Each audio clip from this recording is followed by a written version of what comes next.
This is All India Radio. Please stand by for our next broadcast.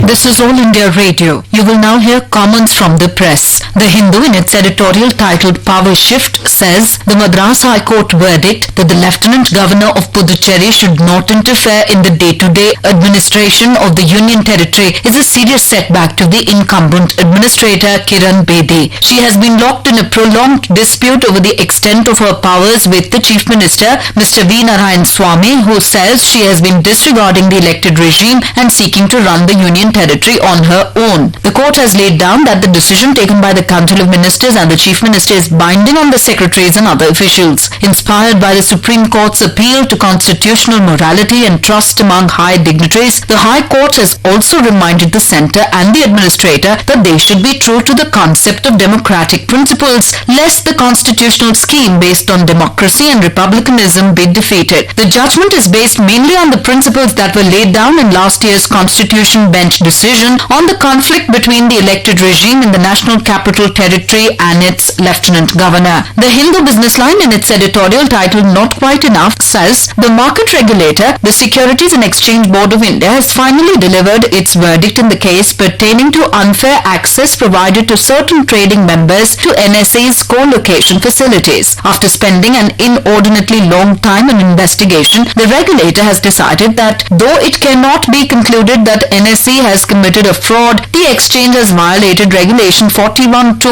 of the SECC Regulation 2012 that requires exchanges to provide equal, fair and transparent access to all persons in the securities market. The investigations, which were conducted by as many as 7 different committees, including a cross-functional team of SEBI, Technical Advisory Committee of SEBI and other committees comprising officials from Deloitte, Indian School of Business and EY, have helped establish that the exchange has not exercised the required due diligence in putting together the tick-by-tick architecture at its co-location facility. This had led to few entities gaining unfair advantage over others by logging into the system first or gaining access through the secondary server where the traffic was less. SEBI has rightly held that information dissemination in the period between 2011 and 2014 was not fair and equitable. The Asian Age, in its editorial titled To Be Seen as Fair, Supreme Court Needs to Set the Bar Higher, writes, as extraordinary situation, indeed a very sensitive one, has been created by the former Supreme Court junior employee who brought a sexual harassment charge against Chief Justice of India Ranjan Gogoi, walking out of the in-house inquiry set up to get to the bottom of things, saying she was intimidated and had no hopes of transparency in the process instituted to arrive at the truth. In short, this is an allegation of the absence of fair play in the institutional processes and the inner workings of the country's highest judiciary, an assertion whose negative fallout can be checkmated not by shutting down the proceedings but by putting everything on the table. It is not inconceivable that the woman's complaint is entirely fraudulent, malicious and motivated by dark concerns. Nevertheless, the jurisprudence we swear by gives the worst criminal a fair hearing and trial. The matter turns more complicated when a charge of sexual misconduct is involved concerning a Dalit woman. It was all the more necessary in such a context to frame the inquiry process in such an open way that any charge of bias will invite ridicule. The Economic Times, in its editorial titled For Tough Policing, Not Just Tough Talk, writes, we condemn the attack on Maharashtra policemen by Maoists in Gadchiroli that has killed 15 men in uniform and the driver of the vehicle that the Maoists blew up with an explosive device. The Maoists were evidently observing the anniversary of 40 of their comrades being killed a year ago in police action in Gadchiroli. The Maharashtra police chief says there was no intelligence failure. This is credible. After all, it was natural to expect violence on part of the Maoists as they observed a Martyrs' Week starting April 22nd and there was no need for any specific tip-off. However, the police party went to investigate a Maoist action earlier in which they had set fire to 25 vehicles belonging to a road construction company. Even if the police party suspected that an ambush would be waiting for them if they went to investigate the arson, they could not hold back. If they had an armoured personnel carrier, the damage might have been significantly lighter. But a combination of poor funding and official callousness result in police forces travelling even in areas where left-wing extremism is pervasive in ordinary trucks and buses. Those were the comments from the press presented to you by the News Services Division.